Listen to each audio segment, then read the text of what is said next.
Pengalaman saya kerja selama 25 tahun sebagai marketer ya, plus ngomong sama banyak teman marketer membawa saya pada satu kesamaan pengalaman, bahwa banyak perusahaan punya ekspektasi yang terlalu tinggi terhadap marketer.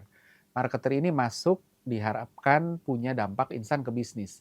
Marketer jadi magician, jadi tukang sulap gitu, seolah-olah begitu masuk sebulan, 2 bulan langsung habis itu beres. Sayangnya dalam banyak kesempatan nggak bisa gitu. Nah, kita bahas detailnya soal ini.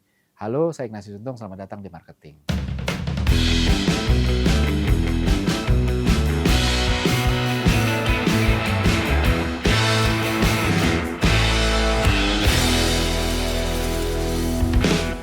Nah, marketing ini kan juga, ya sama juga sales gitu ya, ini kan juga pihak yang paling ujung dan bersinggungan dengan revenue, seolah-olah punya kutukan nih mereka. Tanggung jawab revenue seringkali diserahkan ke mereka karena, ya kan elu yang pegang itu gitu ya. Seolah-olah semuanya soal sales dan marketing kalau kalau nggak sampai target gitu ya. Lebih sialnya, diharapin ekspektasinya ini salesnya naik secara instan. Masuk 1-2 bulan naik gitu ya. Nah, saya suka bercanda, "Pak, kalau saya bisa naikin sales dalam 1-2 bulan, maka saya nggak jadi pegawai, Pak, atau jadi konsultan, mending saya jadi pesaing Bapak aja, atau bahkan jadi investor beli perusahaan Bapak yang Bapak nggak bisa naikin kan. Kalau saya 1-2 bulan, saya cari investor untuk modalin saya beli perusahaan Bapak terus habis saya ini." Sayangnya kan enggak, karena memang nggak bisa. Nah, seriusnya dalam banyak situasi ekspektasi untuk punya dampak instan ini nggak bisa dilakukan. Kenapa bisa begitu ya? Pertama, seringnya nggak ada data gitu. Jadi seringkali orang marketing masuk atau konsultan masuk, nggak ada data. Dan kita harus harus apa ya, harus sadar bahwa di banyak bisnis ini yang ngalamin situasi gini ini, banyak banget datanya nggak ada, nggak lengkap, atau nggak reliable, nggak akurat. Dan itu sebenarnya bikin yang punya bisnis pun nggak tahu harus apa. Makanya sampai cari bantuan orang marketing, cari konsultan gitu ya. Tapi sama juga, orang marketing ini kan bukan dewa gitu ya. Jadi bukan cenayang juga, tanpa data ya susah untuk tahu masalahnya apa. Dan seringkali brand owner pinginnya cepet, udah jalanin aja dulu, nggak usah cacicu lah gitu ya. Padahal cepet tuh juga bisa berbahaya, hati-hati, cepet itu bukan selalu bagus. Kita berpikir cepet tuh nggak ada ruginya, udahlah kan kita lebih dekat ke hasil gitu ya. Iya kalau arahnya bener, kalau arahnya salah, ibaratnya kita mau ke Jogja gitu ya dari Jakarta, terus udah jalan aja dulu, nggak usah mikirin arah gitu ya, nggak usah mikirin kemana, nggak usah cari jalan dulu, udah jalan aja dulu. Terus kita jalannya malah ke arah Merak. Cepet sih gitu ya, tapi akhirnya malah membawa kita lebih jauh ke Jogja dan puter baliknya malah akan lebih lebih jauh kurang lebih. Nah, marketing juga begitu. Jadi ya cepet itu nggak selalu lebih bagus gitu ya. Nah, bagian tricky lainnya adalah marketing kan nggak gampang diatribusi, butuh serangkaian tes dulu untuk tahu apa yang work, apa enggak. Jadi kalau strategi yang ada nggak berhasil deliver ekspektasi terus dilanjutin terus, bisa jadi malah memperkusut masalah. Makin nggak tahu apa yang jalan, apa yang enggak, dan makin sulit mengatribusi mana yang jalan dan mana yang enggak gitu. Butuh waktu juga untuk beresin persepsi gitu ya. Kebanyakan performa buruk dari brand itu nggak lepas dari masalah persepsi. Performa buruk yang bikin salesnya nggak naik, entah karena lainnya nggak oke, tokonya jadul, nggak menarik, produknya nggak kompetitif, harga kemahalan, komplain handling yang buruk, dan masih banyak lagi. Nah, semua kekurangan tersebut pada akhirnya akan compounding, akan bergulir dan makin memperkuat persepsi buruk terhadap brand. Dan semakin buruk persepsi terhadap brand, semakin lama juga waktu yang dibutuhin untuk recover. Sama kayak orang yang udah keburu punya reputasi buruk, anggap aja politisi yang korupsi gitu ya, makin gede dan makin panjang track record korupsinya, maka makin lama juga untuk recover. Walaupun sebenarnya bisa aja dia udah tobat gitu, tapi karena orang butuh waktu untuk ngebangun ulang kepercayaan. Begitu juga dengan brand. Kalau persepsinya udah keburu buruk, terus udah jalan aja gitu ya nggak bisa gitu kan. Terus expect untuk hasilnya instan, nggak bisa, akan butuh waktu. Dan brand owner harus sadar ini. Sama kayak orang sakit. Orang sakit itu juga nggak terjadi dalam semalam. Orang diabetes, orang darah tinggi, dan lain sebagainya, itu kan ditumpuk berhari-hari, berbulan-bulan, bertahun-tahun gitu ya. Begitu terus habis itu udah sakit, maunya dokter datang terus habis itu besok sembuh, ya nggak bisa gitu ya. Ininya kan harus diberesin dulu nih, utang kita, dosa kita yang bertahun-tahun ini harus diberesin dulu gitu. Jadi yang sering terjadi brand owner denial, menganggap brandnya nggak segitu rusaknya. Itu yang susah, enggak kok brand saya nggak segitu rusak, lah orang butuhnya dia apa-apain aja susah kok gitu, jadi butuh waktu.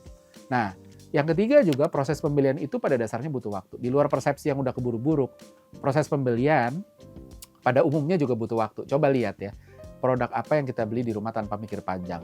Begitu lihat langsung beli? Ada sih, tapi nggak banyak ya. Itu pun biasanya produk-produk low involvement.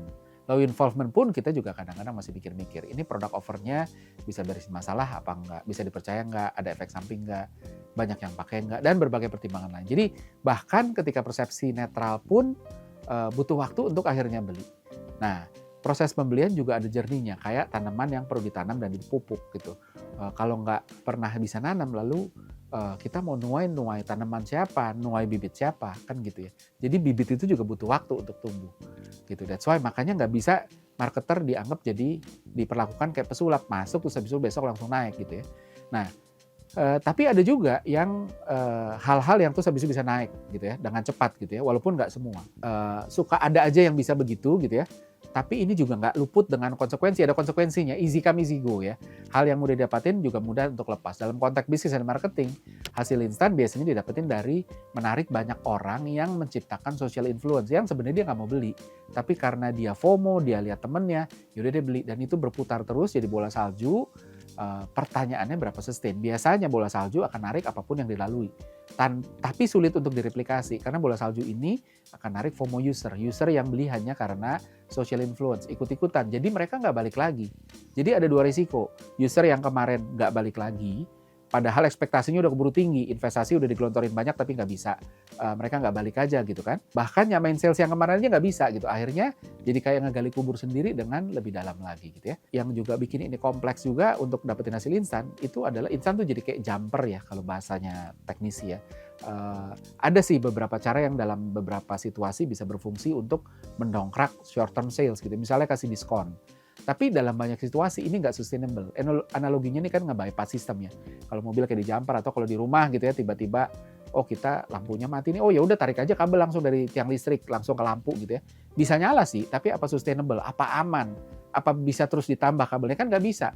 Banyak marketing itu short term ya, yang kelihatan berhasil tapi sebenarnya memperkeruh suasana. Kayak kabel di tiang PLN ya, ditambah lagi kabel, ditambah lagi, akhirnya sampai kusut gitu ya, berantakan dan nggak aman. Nah kalau di marketing bisa lebih parah lagi, malah jadi terus-terusan firefighting karena solusinya selalu short term, selalu tactical, jadi nggak panjang gitu. Nah maka dari itu sebenarnya kesimpulannya marketing itu nggak bisa dalam banyak situasi nggak bisa untuk diharapkan jadi pesulap yang terus masuk terus habis itu bisa beres. Nah kalau gitu gimana caranya kita mengukur bahwa orang ini bisa dilihat sebagai oh dia punya hasil, punya progres lah ya. Yang pertama adalah kita lihat data untuk desain. Coba lihat apa setelah orang marketingnya beresin datanya, ini datanya jadi lebih rapi, lebih runut, lebih bisa dipakai untuk data driven decision making. Apakah udah lengkap, reliable, akurat, runut gitu ya. Kalau iya ini bisa jadi progres yang baik karena half of the problem solving adalah identifying the problem. Jadi setengah dari kerjaan menyelesaikan masalah adalah identifying masalahnya itu apa. Dan data yang rapi itu akan bantu kita mengidentifikasi problemnya apa. Kalau problemnya udah teridentifikasi, minimal kita tahu, oh masalahnya di sini, jadi kita nggak kemana-mana. Gitu. Jadi pertama kita harus lihat, ketika orang marketing ini masuk, apakah tuh habis itu problem identification-nya jadi lebih rapi. Yang kedua, proses kerja rapi. Apakah tim bisa dilepas dan nggak terlalu banyak di micromanage, udah bisa jalan sendiri, udah tahu harus apa, tanpa saling simpang siur. Artinya udah ada alignment dan kesepakatan siapa yang handle apa. Dan ke arah mana kita jalan. Ini juga indikator positif. Karena dari situ eksekusi jadi bisa lebih rapi. Dan bukan cuma short term, tapi juga long term. Sehingga leader itu bisa fokus ke hal-hal besar. Tanpa ini bisa aja mungkin ada quick win ya. Orang bisnis suka ngomong quick win gitu ya. Tapi quick win itu juga punya resiko juga biasanya, ada konsekuensinya. Nah, maka dari itu ya boleh mengusahakan quick win, tapi gimana caranya kita juga ngebangun fondasi yang oke supaya minggu depan, bulan depan, tahun depan gitu ya. Kita nggak cuma fokus ke quick win terus karena kita nggak punya sesuatu yang long term. Jadi itu yang dilihat. Yang ketiga adalah brand metric gitu. Ini bisa dilihat dari data dan research. Apakah brand metricnya membaik, entah awareness, consideration, conversion, engagement, brand premiumness, apapun itu gitu ya. Walaupun bukan hasil akhir tapi ini penting. Brand owner harus bisa mapping building blocknya bisnis apa, ada input, ada output gitu ya. Output itu misalnya 1 tambah 1 sama dengan 2. Kalau kita mau 2-nya ini nambah, nggak ada yang bisa kita lakukan dengan melototin 2. Yang harus dirubah adalah 1 tambah 1-nya yang dirubah. Gitu ya. Misalnya 2 tambah 1 jadi 3. Jadi output itu nggak akan berubah kalau inputnya nggak dirubah. Makanya lihat, Metrik-metrik ini kan sebenarnya inputnya ini dilihat, dikategorikan, oke, mana yang harus kita perbaiki supaya ujungnya naik kan gitu ya. Dan yang penting juga problem identification, pada akhirnya apakah marketer yang in charge ini bisa identify problem apa enggak dengan support data yang make sense, jadi nggak cuma opini aja. So kesimpulannya, marketing is not a magician. Dalam banyak kasus nggak bisa di-expect untuk masuk terus habis itu semuanya langsung naik besok, enggak. Apalagi kalau udah keburu kusut, makin butuh waktu untuk beresin, makin kusut makin panjang untuk itu. Jadi manage your expectation, tapi kita juga tahu harus ngelihat kualitasnya orang yang kita hire ini kayak apa dari beberapa poin tadi, datanya jadi lebih rapi apa enggak, lebih reliable, akurat, sehingga kita bisa identifikasi problem, bisa punya modal untuk data driven decision making. Terus termasuk yang tadi, apakah timnya, frameworknya udah jalan, sistemnya jalan, sehingga bisa jalan autopilot, kita bisa fokus sama hal besar, dan lain sebagainya. Kalau itu bisa dilakukan, akhirnya kita juga bisa melihat marketer dalam konteks yang lebih proper, dan itu juga bisa punya dampak untuk bisnis. Oke, seperti biasa ada kuis, pertanyaannya sebagai berikut.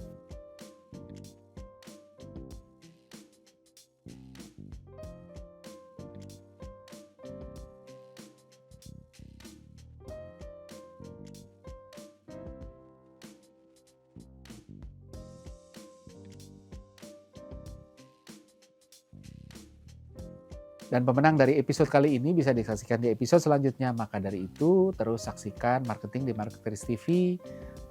Kalau ada komen, saran, pertanyaan, silakan tulis di komen di bawah. Nanti kita diskusi di situ. Saya Ignatius Untung, pamit undur diri.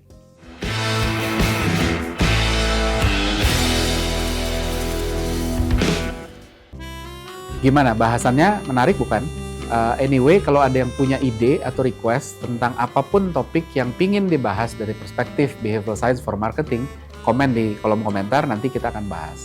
Dan jangan lupa subscribe Marketers TV dan nyalain loncengnya supaya nggak ketinggalan insight menarik seputar marketing dan bisnis.